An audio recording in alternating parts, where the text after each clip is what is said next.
Kapwa ko vloggers, sa mga kapulisan natin, magandang gabi po.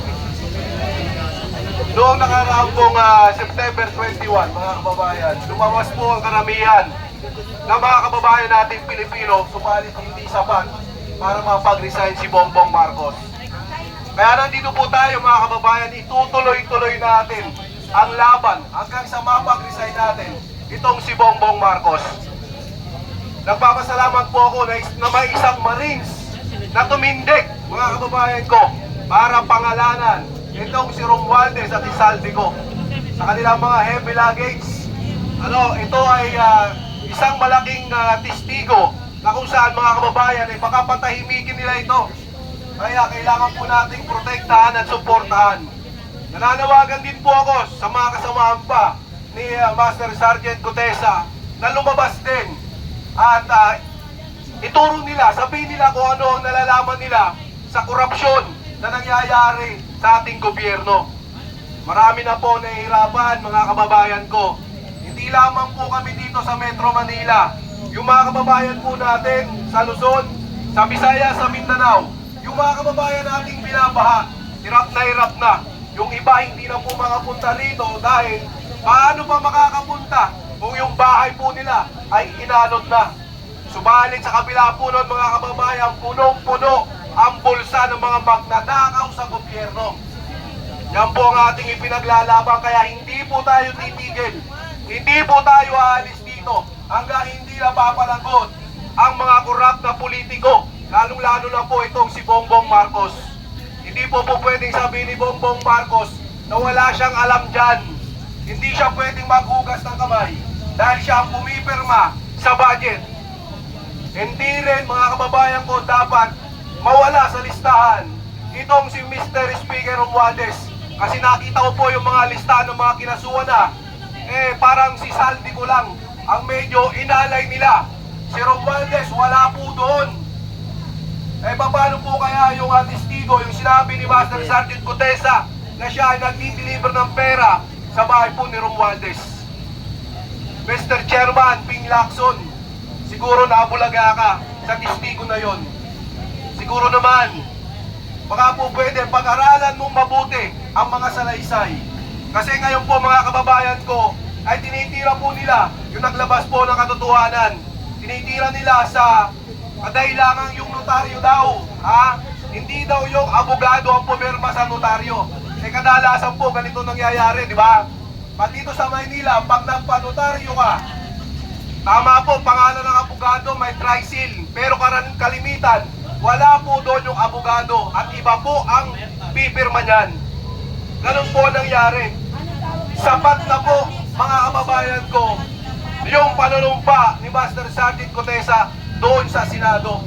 Kaya nga po, inaangahan ko po yung Marines na yan, mga kababayan, talagang saludo po tayo.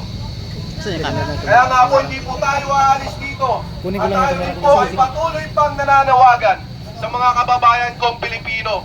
Kung may oras naman po kayo, bandang hapon, dumaan po kayo dito. Pagkagaling nyo po sa trabaho, dumaan po kayo dito. Hindi lamang po kami ang ninakawan at patuloy nananakawan ng mga mapagsamantalang leader, mapagsamantalang politiko. Kasama rin po kayo, yung mga nag-oopisina. Kayo rin po nag-overtime pa kayo. Ninanakawan din kayo. Yung mga maliliit natin mga kababayan, mga Pilipino. Kung gusto nyo ng pagbabago, tayo mismo, simulan natin para sa kinabukasan ng mga anak natin. Tama! Huwag nating iasa ang laban sa mga retired general. Kulang po sila. Kailangan namin ang tulong nyo. Huwag natin iasa ang laban sa mga tao na nakikita nyo nandito sa Liwasang Bonifacio. Kalampagin natin sila mga kababayan. Milyon-milyon ang lumabas noong nakaraan, pero konti lang ang sumisigaw na kontra-korupsyon at bababain si Marcos. Oo, kontra-korupsyon sila. Subalit yung pababain si Marcos, hindi po nila maisigaw. Bakit? Magkano ang ibinayad sa inyo, mga animal kayo? Ipagpapalit nyo ang pera kesa sa pagdurusa ng mga kababayan nyo. Abay, hindi na po tama yan. Kailangan mag-isip-isip ang mga kababayan nating Pilipino. lumabas po kayo. Yung po ang hiling namin. Magparami tayo. Hindi po natin po pwedeng tawagin lamang ang AFP na suportahan tayo mga tao. Kailangan po makita nila na marami tayo mga kababayan. Yung po ang katotohanan dyan. Kung gusto nyong lumabas at wakasan itong korupsyon, magpadami tayo. Eh dito nga lamang po, araw-araw po tayong nananawagan, pero konti po yung nakakarating. Dinadaanan lang kami nung iba. Andito lang po kami sa Liwasang Bonifacio, nag-iintay lamang po kami sa inyo. Wakasan natin ang pagnanakaw sa gobyerno. Uulit-ulitin po nila yan hanggat wala po tayong napapanagot. Tatandaan nyo po yan. Uulit-ulitin po nila hanggang wala po tayong napapanagot na ipapakulong. Tayo mismo ang magpakulong sa mga politikong magnanakaw at kurap na mismong ang kinabukasan ng ating mga anak ay ninanakaw ng mga animal. Mga kababayan, muli, yung panawagan namin ay tuloy-tuloy. Hindi po kami aalis dito. Hindi po aalis yung mga tao nandito at patuloy po itong dadami at madadagdagan pa. Dahil sawang-sawa na po ang mga kababayan nating Pilipino. Sawang-sawa na sa korupsyon. Anong gagawin natin? Kumilos tayo. Samahan nyo kami. Ha? Eto, panoorin nyo yung mga vloggers natin na nandito. Diba? Huwag lang tayong matapang dyan sa mga chat box. Ang labang po ngayon mga kababayan, nandito ko sa kalsada. Dadali natin sa kalsada yung laban. Laban para mapaglisan ito si Bongbong Marcos, mapalagot ang mga kawatan sa gobyerno. Lumabas po kayo. Huwag lang tayong matapang dyan sa chat box na yan. No? At sa mga trolls naman, masaya ba kayo na pinapakain nyo? Ang pinapakain nyo sa pamilya nyo ay galing sa mga magnanakaw na politiko. Hanggang kailan kayo matatauhan? Hanggang kailan kayo gigising? Muli magsama-sama po tayo mga kababayan. Simula pa lamang ng laban na ito. Mahaba po at ang tagumpay hindi po yan basta-basta makukuha ng isang araw, 2 araw, 3 araw. Kunting panahon na lamang po ang nakikita ko at magtatagumpay po ang laban natin. Magsama-sama tayo. Magtulungan tayo para sa kinabukasan ng mga anak natin. Tulungan natin ang bawat isa. Panagutin ang mga korap. Siguro po nagtataka kayo mga kababayan ko.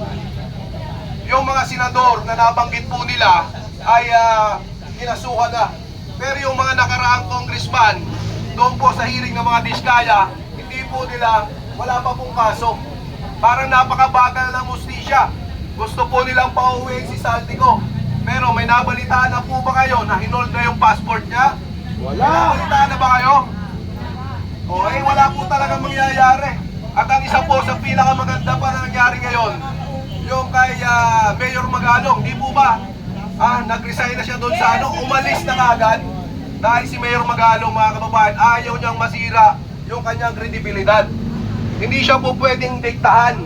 Sa nangyayari po kasi ngayon mga kababayan ko, dyan sa hearing sa Senado, mukhang hindi po maganda yung tinatakbo. No?